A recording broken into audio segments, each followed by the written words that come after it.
Welcome back to another episode. This week we are leaving Burra, and which you would have seen in the last episode, and we are heading down to the Clare Valley.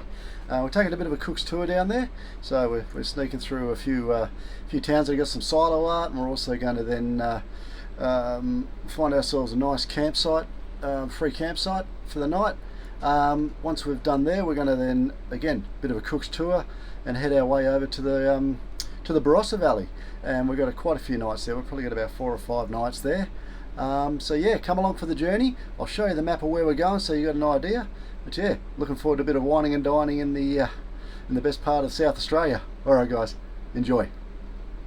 Alright guys, as promised, I'll show you where we've come from or where we're going. So, last episode you would have seen we were in Whyalla, and we travelled all the way up to Corn, did that fantastic silo art show there, which was a projection. We then travelled down, all the way down to a place called Bowman Park, which is just outside of Crystal Brook, and then across to Burra, where we ended the last episode. This episode, we're going to go from Burra, and we're going to drop into Farrell Flats, cross the Clare, and we're going to be stopping at a place called Bly, just outside of Clare, and we're going to be spending a fair bit of time whining and dining in the Clare Valley. Then we're going to leave Bly and we're going to head through to Snowtown and Butte, because there's some nice silo art there, all the way down to Port Wakefield, out to Balaclava because it's a really cool name to say, down to Owen for some more very nice silo art, and then all the way down here into a place called Greenock, which is where we'll spend about 5 nights and then work our way through the Barossa Valley. For those that saw the lines below, that's next week's journey. Alright, let's get into it.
We've had a couple of fantastic days up here in the Clare.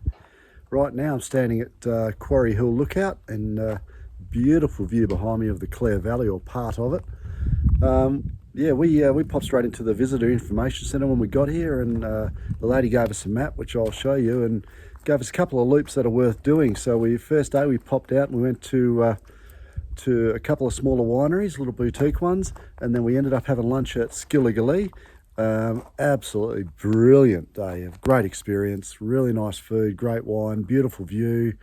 We then popped home because we were kind of stuffed after all the really good food and drink. Anyway, today we've popped out and we've gone all the way down to Auburn and out to Taylor's Wines.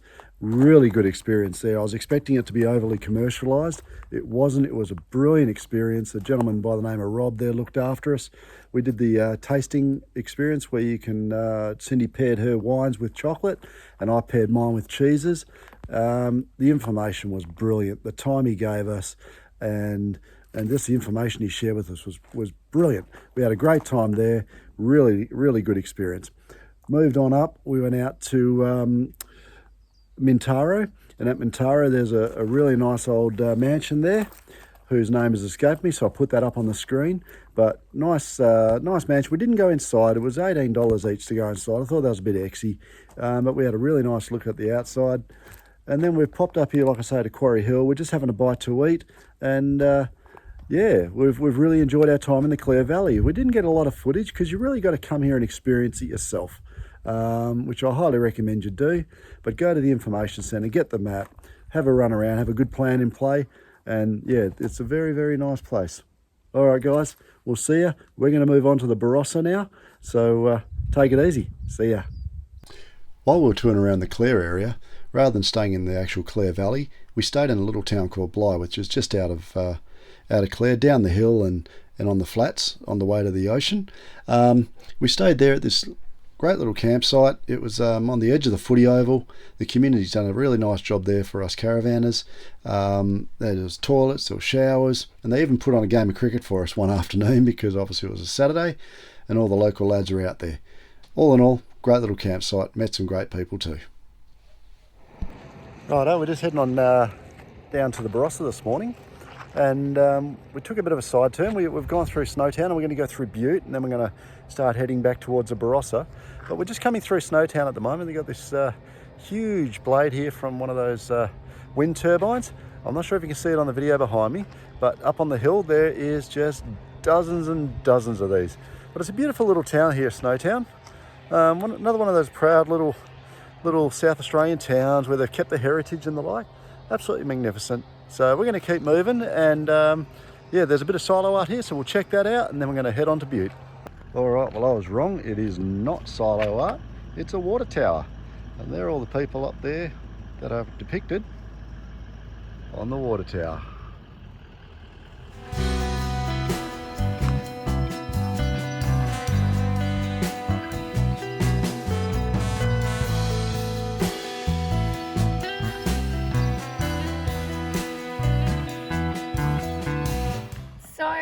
Butte this morning, coming across some more silo art.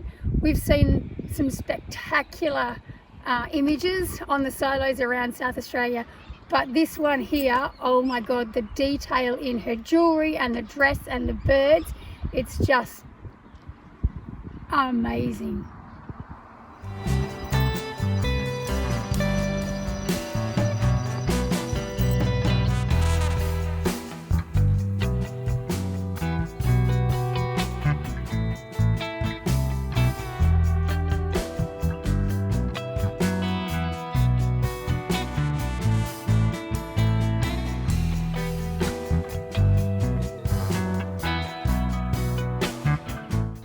We've been to a lot of places so far on this trip, but there's only been one non-negotiable for Sydney, and that was we had to stop in this little town called Freeling. It's where they had the set for McLeods daughters. There's a Gungahlin hotel where they spent all their time, and I got a feeling we're going to be stopping in there for lunch.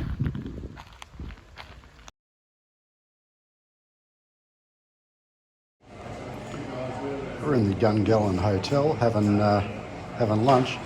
Damn, I hope we're hungry. That's $23 for a beef snitty with the seafood sauce on it and chips and a salad. And Cindy's got on the ham steaks with pineapple and eggs and chips and a salad. And I think that was $18. This is sensational. Gee, I hope we're hungry.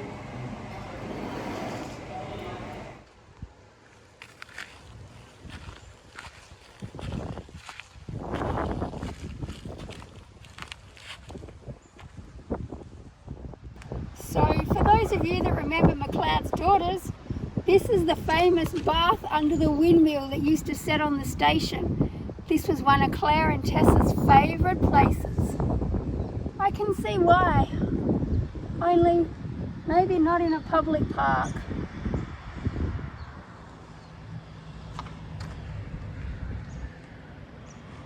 Alright, so after a little bit of zigzagging, we finally made it to the Barossa Valley. We're parked up in a little place called Greenock, which is only about 5 or 6 k's out of Nuripta, which is kind of the heart of the Barossa.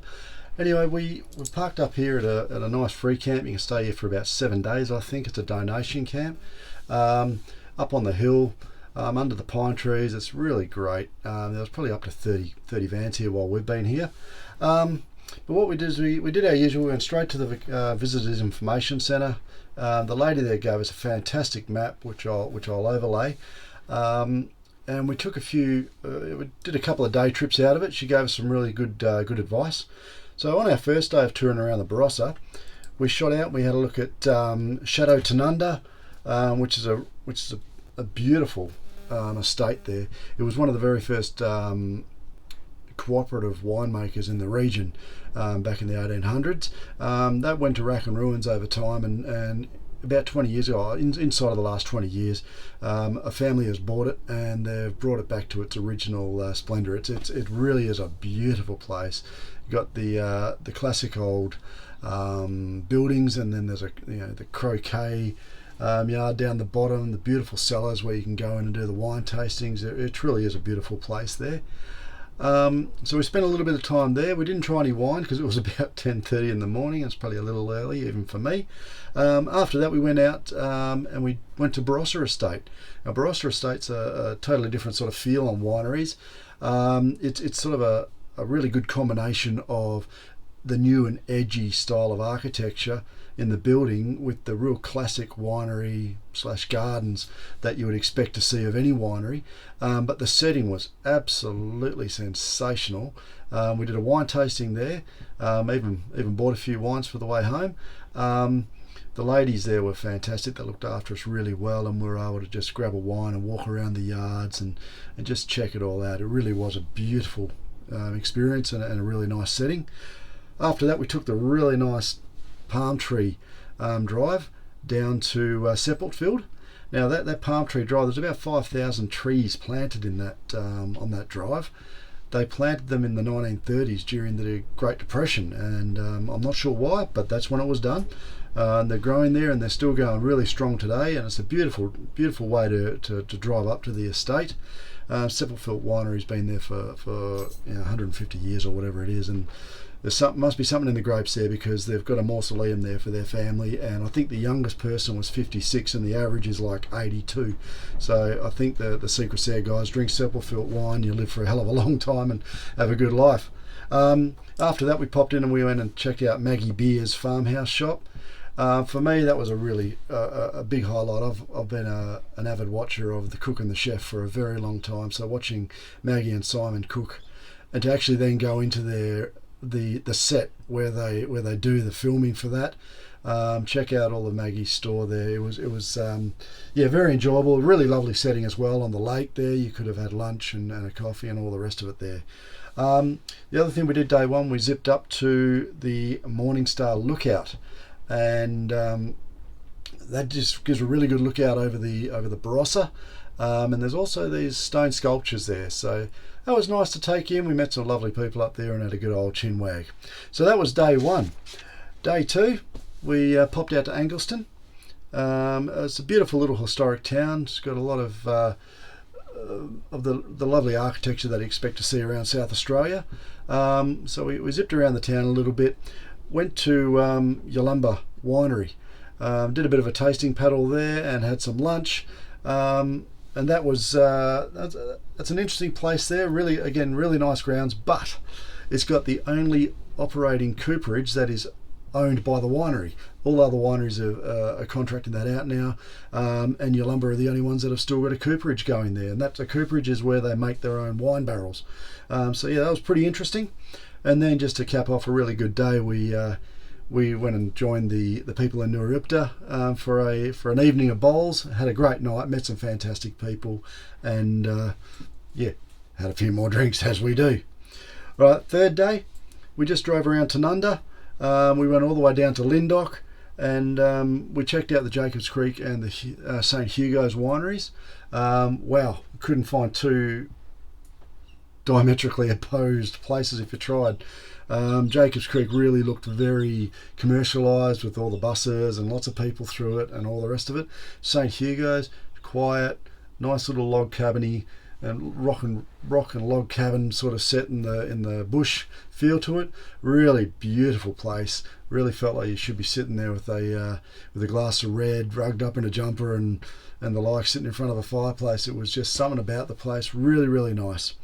So look, that was that. When we got back on that third day, we got back to our caravan and the wind had piped up and it was blowing sort of 50, 60 k's an hour, and the entire Greenock Oval area where we were parked had turned into a dust bowl. So we had dust coming in one side of the caravan, going flying back out the other side, and leaving a whole heap of dirt in between. So we decided to pack up and hightail it, and we headed out to Gawler. And yeah, that was the end of our time in the Barossa. Really enjoyed it, loved it, and if we had to choose between the two, between Clare and Barossa, for me, and I think Cindy as well, it'll be the Barossa every day of the week. It was just absolutely sensational and just to our likings. But again, you're going to go and make your own choice, so go and get out there and have a look yourselves.